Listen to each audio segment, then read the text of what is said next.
Amigos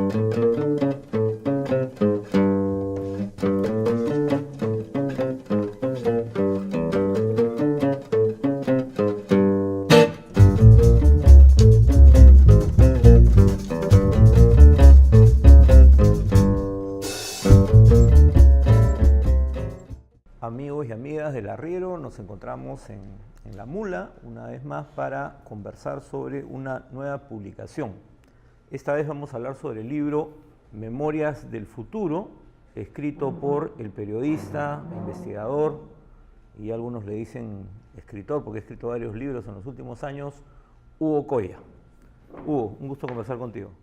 Un gusto y un saludo, y saludo también a todos los que se conectan a través de esta plataforma.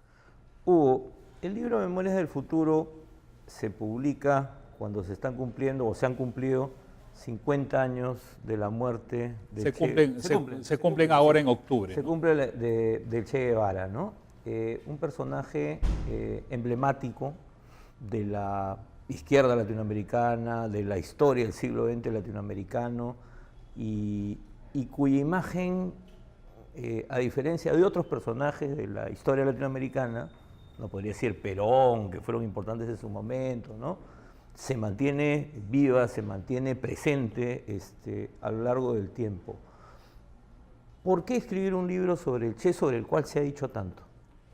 Primero, te cuento un poco cómo llego a la historia. O sea, y aunque suene a cliché, lugar común y todo, es la típica frase de no es que yo busco la historia, sino la historia me busca a mí, ¿no? Que se ha repetido mucho, pero en este caso se ajusta. ¿Cómo llegó? ¿Cómo llegó?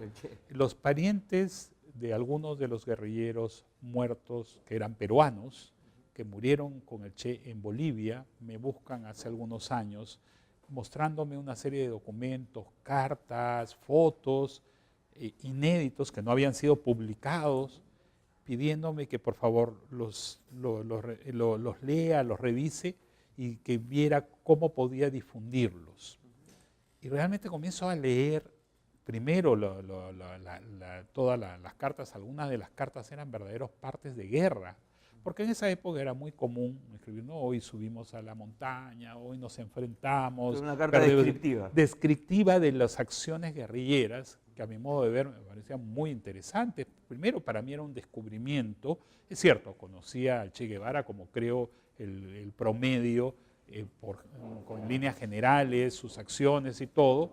Sabía que era un personaje muy controversial, que divide, pero que también inspira a mucha gente que lo odia, pero gente que lo quiere hasta ahora.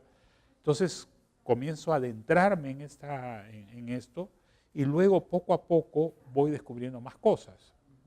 Digo, acá hay una historia, acá hay algo interesante, hay una página en blanca que hay que contar, que hay que llenar, que es la historia de los peruanos y el Che Guevara, ¿no? Entonces, primero me concentro en los guerrilleros que murieron con el Che Guevara hace 50 años en Bolivia. Luego de allí me doy cuenta que hay mucho más. Hay un personaje clave, ¿no? Que es Hilda Gadea. Exactamente, voy hacia Hilda Gadea, hablo con la familia de Hilda Gadea. Luego de ahí está Javier Heró, que también se inspira en el Che y que lamentablemente pues muere asesinado en Puerto Maldonado. Entonces, y descubro que hay toda una generación de peruanos entre finales de la década del 50 y toda la década del 60 y más adelante, como ya mencionaste al inicio, que se inspira en el Che Guevara, que toma las armas, que quiere un cambio social, que quiere una lucha distinta, que quiere un país diferente y una América Latina diferente, un mundo diferente, y a partir de eso comienzo a reconstruir un poco las historias de varios de ellos. Evidentemente no de todos, porque si no, o sea, como el Che, como ya mencioné, se ha escrito muchísimo. Entonces, trato de que el libro sea un documento nuevo, donde haya información nueva, con fuentes nuevas, distinto a lo que ya se ha escrito. Claro, el título además tiene un subtítulo bastante largo que dice El Che Guevara y el Perú 50 años después, nuevas verdades y grandes mentiras sobre su histórica gesta. ¿Cuáles son esas nuevas verdades? Es decir, ¿qué es lo que tú más destacas de ese trabajo que has hecho al dialogar con las familias de varios guerrilleros. Hablaste también, porque he visto en la lista de entrevistas con Alain Elías, por ejemplo, Claro, que por supuesto. estuvo con Javier Heró en el momento de su muerte. ¿Qué cosa es lo que tú has encontrado? Ya, las nuevas verdades es, yo creo que, y lo sostengo en el libro, y esa es una de las tesis del libro, es que el Che Guevara no sería el Che Guevara sin el Perú. Ajá. O sea, el Perú fue clave y decisivo en la formación ideológica del Che Guevara y en lo que fue su devenir histórico. O sea, él no solo es este viaje romántico idealizado por esta película, Diarios de motocicleta, sino el Che es mucho más. O sea, el Che viene aquí al Perú, conoce a alguien como el doctor Hugo Peche, Que es clave, ¿no? que es clave, que es el que lo introduce en la literatura y en las discusiones acerca del socialismo y la revolución, etc. Hugo Peche era el director del leprosorio de San Pablo, compartía con el Che la medicina, entonces tienen muchos diálogos en común y digamos que es el punto de partida a este personaje. Antes de eso el Che no era el Che en el sentido revolucionario de la palabra, en el sentido de su pensamiento ideológico. Sí tenía, es cierto, algunas preocupaciones sociales, pero no había Era ido alguien que estaba en una búsqueda, digamos, en este exacto. recorrido además por América, ¿no? Claro, y de allí vamos más adelante, vamos hacia Hilda Gadea, que sí, que era una aprista, una mujer de fuertes convicciones con la cual se conoce y se convierte en su primera esposa en Guatemala. Guatemala, que era un lugar muy particular en el momento en que ellos se encuentran, ¿no? Porque es el momento de cambio en Guatemala que había es truncado. había un gobierno de izquierda, que había impulsado una reforma agraria, algo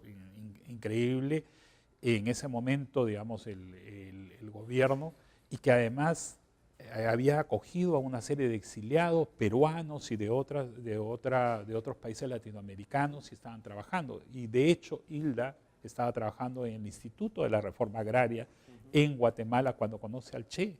Y ahí comienza esta relación que inicialmente es solo amical y posteriormente se vuelve ya una relación romántica, pero más importante que política, es ¿no? política. Claro. O sea, claro, es cierto, hay una serie de pinceladas humanas sobre su relación personal, pero yo creo que eso es lo anecdótico, eso es, digamos, el detalle, eso es el más importante, es cómo la relación entre Hilda Gadea y él lo marca a él para luego lo que vendría, convertirse en un revolucionario, involucrarse en la causa de la Revolución Cubana y luego tratar de que esta Revolución Cubana se expanda por toda América Además Latina. viven la experiencia de la caída del gobierno de Arbenz, ¿no? Sí, ¿cierto, exacto, no? exacto, que los esta obliga a huir. invasión, digamos, que marca mucho al Che también, por lo que tú dices en el libro. Claro, absolutamente, porque él ve los bombardeos, todos los atropellos y todo,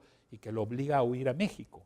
Que es el otro, es como un siguiente paso, ¿no? Es otro estadio donde también encontramos a otros peruanos con los cuales él se interrelaciona.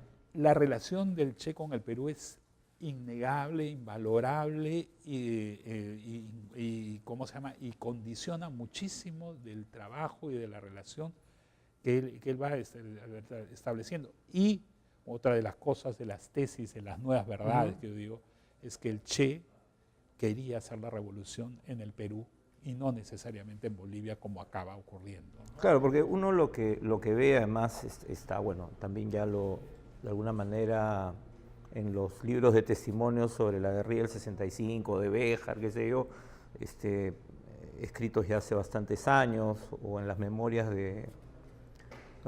la biografía que escribe la hermana de Heró, Cecilia Heró, sobre Javier, aparecen también, que tú recoges esto, ¿no?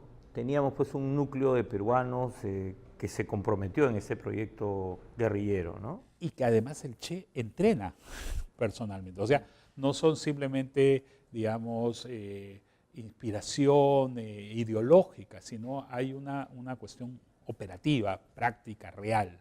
O sea, el Che, si bien no participa en todos los entrenamientos, sí asiste a algunos de ellos, les enseña cómo preparar, les da charlas, les instruye, y entonces y eso forma la primera guerrilla, la de Heró, en este caso, y luego la de la Puente Uceda, Claro. ¿no?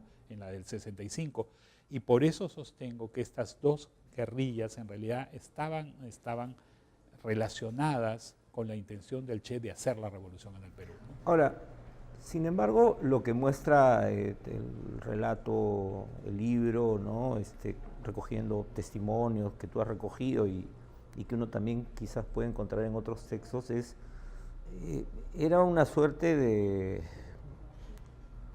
utopía en el sentido no político, sino más bien de algo inalcanzable, esta idea de que se podía hacer una guerrilla con las características que ellos planteaban, tanto en el caso peruano como en el caso boliviano, ¿no? O sea, uno ve que las fuerzas con las que contaban frente al enemigo, que era en este caso los ejércitos nacionales, además con el apoyo de la CIA, el gobierno norteamericano, que eso también es una parte muy interesante de tu trabajo, era pues casi una quimera, ¿no? Y sin embargo se lanzan, ¿no? Tanto en el Perú como luego en Bolivia el mismo Che.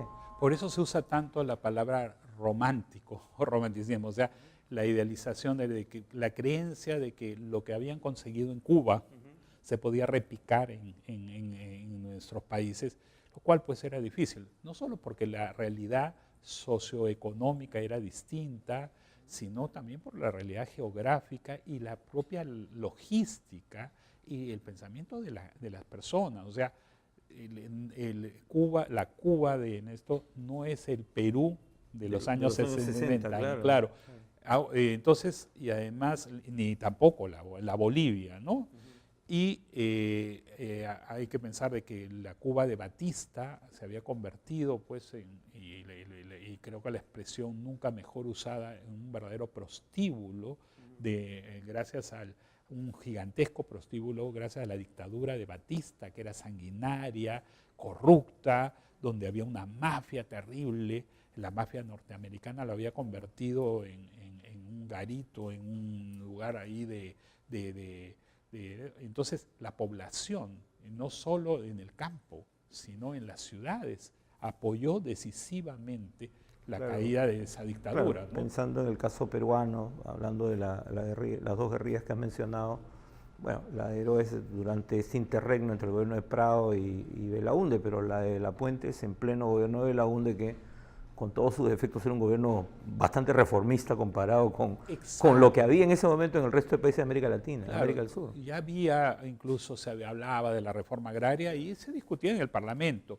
Podemos cuestionar qué tan profunda y qué tan real se estaba haciendo, pero sí había estas reformas, por lo menos superficiales, y la población en el Perú pues es mucho más heterogénea que la población cubana en el sentido social, ¿no? Y económico. Entonces, claro, había una distancia cultural, además el idioma, eso es... Claro, entonces esa creencia de que si uno se lanza a hacer esta famosa teoría del foquismo, que sales y comienzas a irradiar, lo ibas a conseguir y se demuestra que no. Los propios campesinos en Puerto Maldonado agarran y denuncian la llegada de estos guerrilleros, de estos como, ¿no? Además, la creencia de ellos al llegar a Puerto Maldonado, el caso de la guerrilla de Heró, del Ejército de la Liberación Nacional, pensando en que era una ciudad más grande porque se llamaba capital de departamento, claro, y era un verdadero pueblo donde todo el mundo se conocía, todo el mundo sabía y todo, y los denuncian y acaban de alguna manera ayudando a que las fuerzas del orden lo asesinen a Heró, ¿no? Ahora, hay otra dimensión que recoge tu trabajo y es a partir de la revisión de una serie de documentos desclasificados de la CIA, digamos, ¿no? Del gobierno de Estados Unidos en general, ¿no? Y claro, evidentemente, a diferencia de la Revolución Cubana, el estado de alerta de Estados Unidos frente a estos movimientos en los años 60 era mucho mayor que cuando se produce la Revolución. O sea, tenían claro que su enemigo era el Che, Fidel, y que tenían que estar atrás de todo. Absolutamente, o sea, había un conocimiento detallado y además, algo que me queda claro ahora a partir de los documentos descubiertos, o sea, bueno, desclasificados, es que estaba infiltrado el MIR, por ejemplo. O sea, el MIR de la Puente había un delator que se reunía, en este caso, en alguno de los documentos se menciona, estaba en Ecuador, se reunía y le daba informaciones a la CIA sobre quiénes eran, dónde estaban, qué cosas lo que hacían y todo, ¿no? Eso va a generar polémica, seguro, supongo, porque hay todavía algunos miembros de lo que fue el MIR bueno, que están vivos y que supongo que reaccionarán frente a lo que tú has dicho. Todavía nadie te ha hecho ninguna observación No, sobre el pero tema. yo he hablado digamos, con los guerrilleros del MIR y todos los que he podido entrevistar, ¿no? Y ellos reconocen de que sintieron, algunos de ellos, no todos, pero que de alguna manera sí sospechaban siempre de que había Algún grado de infiltración. algún grado de infiltración, porque o sea, se anticipaban algunas de las acciones o los estaban esperando, entonces eso ayudó mucho, ¿no?